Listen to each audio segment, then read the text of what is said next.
On this special episode of Making Sense of Ourselves, we want to bring you the voices of our discussion leaders from the Sensemakers Club. My name is Alexis Logsdon, and my pronouns are she, her. So my name is Zalihata Ahamada, and my pronouns are she, her. Why did you decide to become a leader at the Sensemakers Club?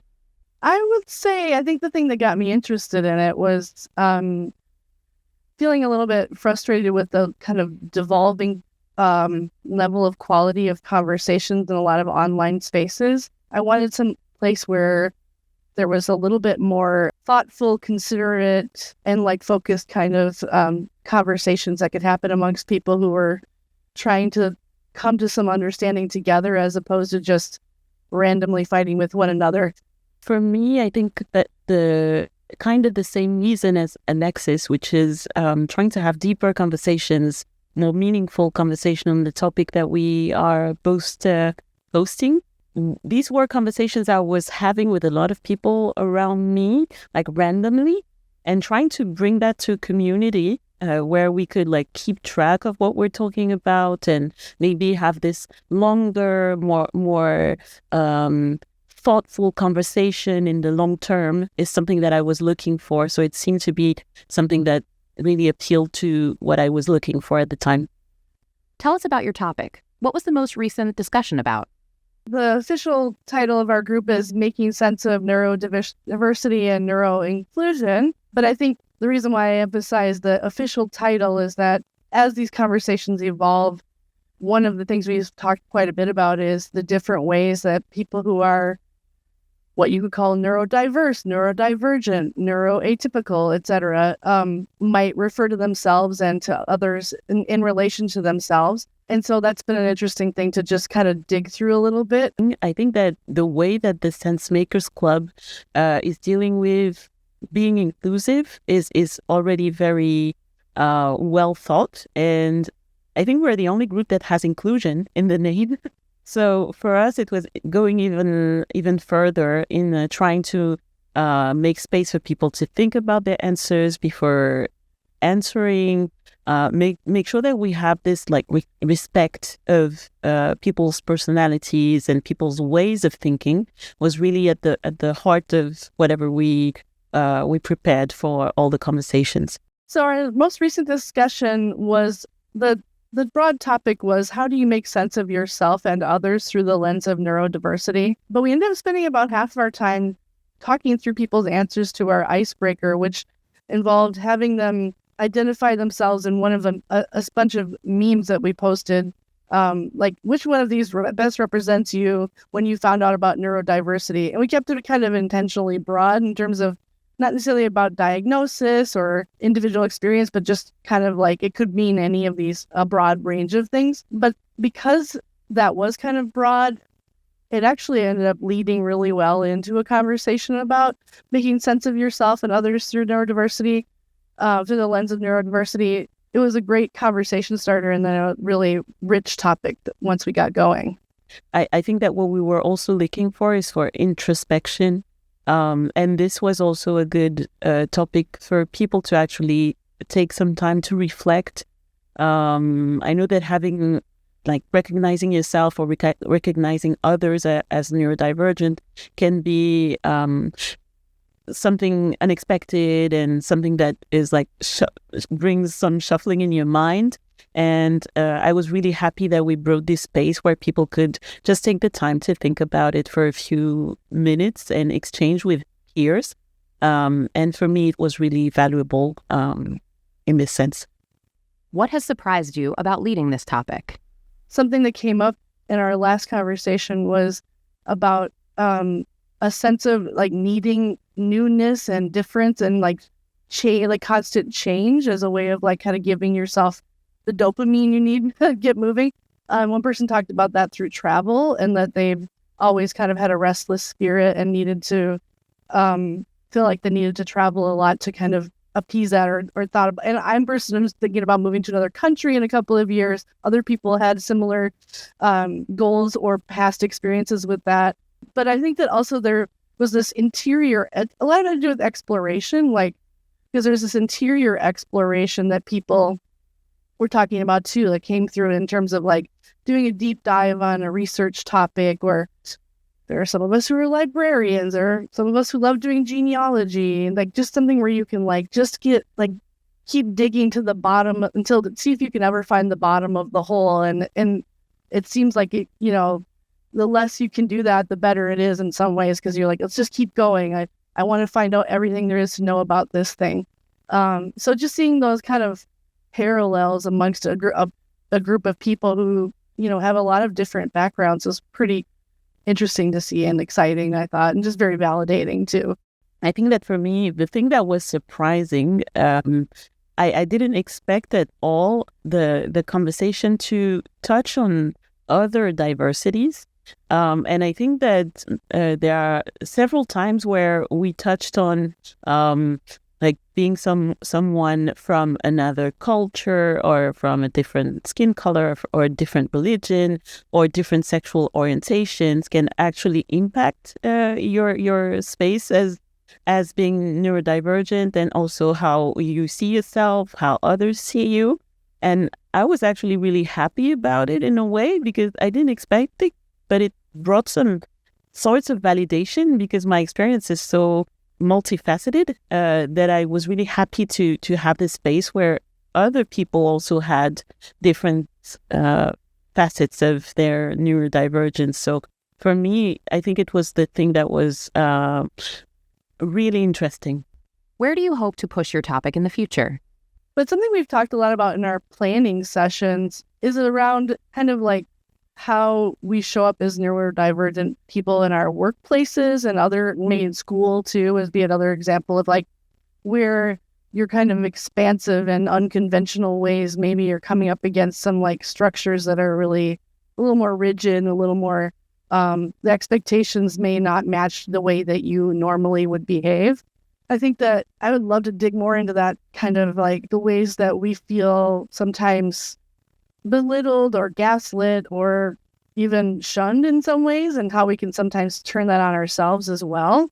Giving each other some support and figuring out how to navigate that stuff, I think could be really, really valuable. And I know it would be very helpful to me. So I'm sure I'm not the only one, because every time I've shared things, I could see that many other people are sharing that experience. So yeah, I think that's something that I would like us to get into. It's a very hard thing to unpack, and it does involve a lot of vulnerability and a lot of introspection, which is a theme that's come up again and again. But I think that it's worth getting, trying to wrap our heads around some of that. There's a topic that I think is in the mind of many neurodivergent people, which is anxiety. And I'm thinking about more like global anxieties linked to climate change or to political contexts here and there. For me, these are topics that would be very interesting, because I think that a lot of neurodivergent people are actually very anxious about these situations. But this is not something that we could have talked about right at the beginning of the discussions. But I definitely think that this should be topics where we could create space for people to explore these feelings and maybe try to find solace in a way.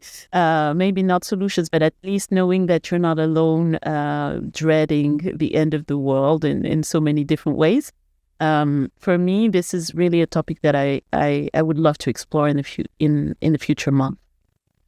One thing that we talked about in our last session was this concept about neurodivergence existing in a kaleidoscope as opposed to like on a spectrum.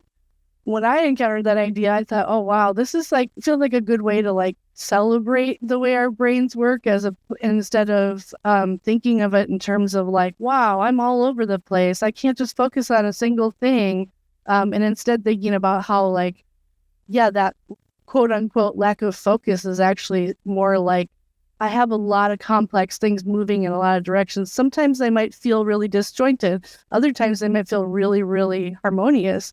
And that's something a lot of people seem to have resonated with a fair number of folks. And I think that's something I'd love to think about and talk about with the group more. What other groups have you participated in?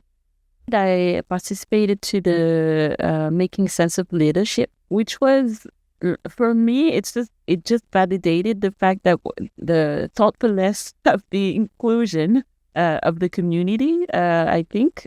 And also like this sense of community and this sense of diversity of experiences. And for me, this is what I took away from this session, is that so many different people can actually converge on a topic and on a subject and come up with new ideas, and you come with something and you go back with more, or like a puzzle, or like a Play-Doh that you reorganize in a different way. So I really enjoyed it because of that. I'm in a different community that's just a text-based community, Slack channel, where Sense Makers Club has come up a few times because there is some crossover membership. And the people who run it were saying that if they were ever to try to like scale what they do, the only model they've seen so far that they felt like could even work at all, that they respect tremendously, is this one. And I think that really speaks to what's going on here. What do you hope to see as the club grows? In like the way I see it, I would really love to be surprised. Like I love things to change and evolve and learn, and I think that as a self learning organization, kind of like in the true sense, like I've heard this in many companies, but it was so false. And here I really, it's not that I don't expect anything, it's that I really want it to surprise me and enlighten me, and I think it can.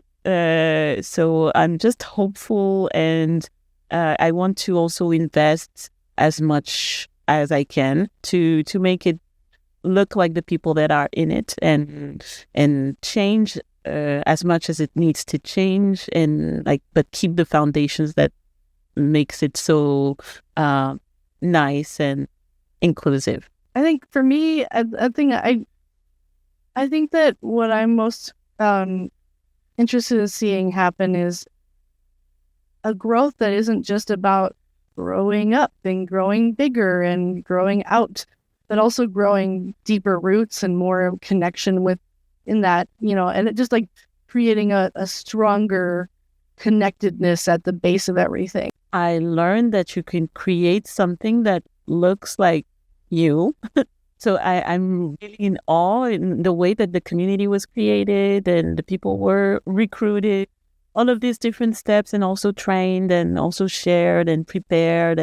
And I think it was really respectful of who the founders are and who we are. And I think that it's really inspiring for me to see people creating something that looks like them and make it work in this such a collaborative and honest way. For me, it's really inspiring. So I think this is what I learned, and I hope one day when I'm a better person, I can emulate that in a way in other spaces in my life. It's really inspiring. I'll just add that it was such a great thing to meet Alexis. I think that we have such a chemistry, and our conversations are always so multidimensional and so inspiring, and I just love the fact that we are together doing this. So just want to be very grateful for the community, but also for working with Alexis is just happiness. So yeah. Yeah, no, this has been I think the conversations we've had, just the two of us, have been so affirming in my life the last few months, and it's been incredible just to hear your experiences and how different they are from mine. But having a space where people can build those kinds of connections in a way that is really authentic and really outside of commercialism, outside of work, outside of your day to day. I just think it's going to be. I'm certain that it's going to happen, and I'm very excited to see it happen. So, yeah. Thanks for listening to this special episode of Making Sense of Ourself. We'll be in your feed once a month with longer episodes featuring myself, Abby Covert, and Alfia Lowe. And we're trying to do these episodes with discussion leaders on a fairly regular basis. Thanks for listening, and until next time, be clear.